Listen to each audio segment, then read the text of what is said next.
Chào mọi người, hôm nay mình sẽ làm một chiếc thuyền từ xốp cách nhiệt. Xốp này mình mua ở các tiệm bán vật liệu xây dựng và sử dụng 4 motor để chạy nó.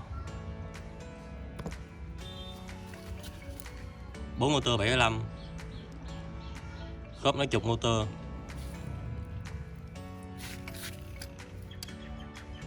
Mình sử dụng 2 chân vịt nhựa in 3D 4 cánh, chiều chân vịt thuận nghịch.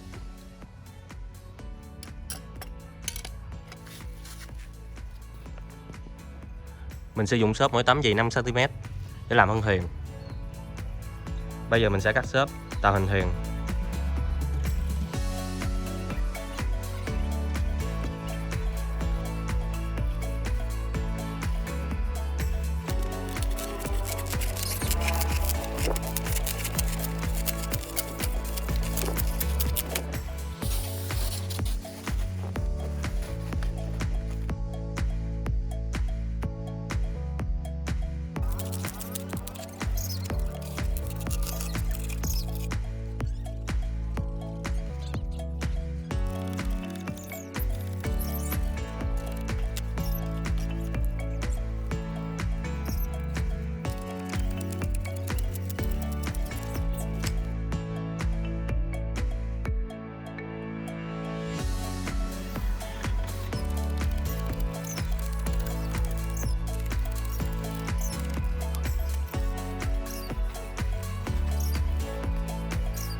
Mình có sử dụng tấm nhựa dán lên toàn bộ bề mặt xốp trước khi mình dán sợi composite để tránh tình trạng xốp bị co lại khi gặp keo.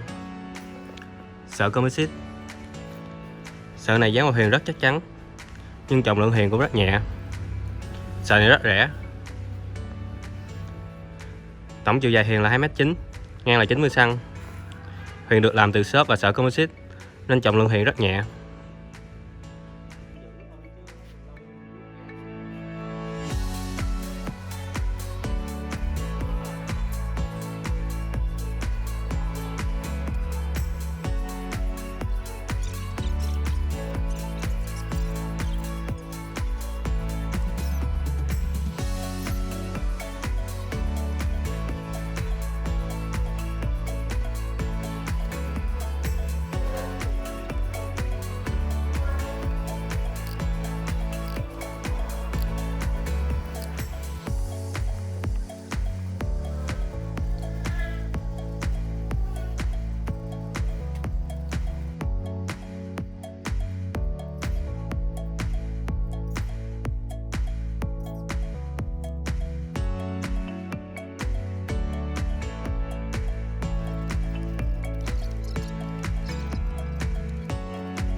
Mình vừa hoàn thiện xong phần thân thuyền. Lần này mình đã làm thuyền câu từ xốp. Thân thuyền có thể đi 2 người rất an toàn. Bây giờ mình sẽ ráp máy vào thuyền.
Mình vừa hoàn thiện xong phần đặt động cơ cho thuyền.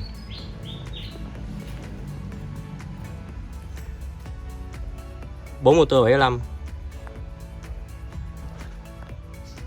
pulley và dây cô ro để liên kết motor với nhau, điều tốc motor, bilibo cấp nguồn cho động cơ,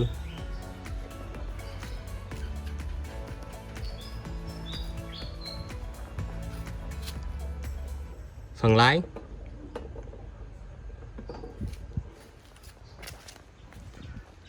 và 2 chân vịt nhựa.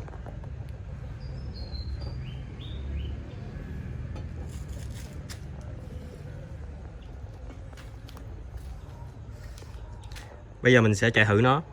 Nếu nó chạy không được tốt, các bạn đừng chê nha.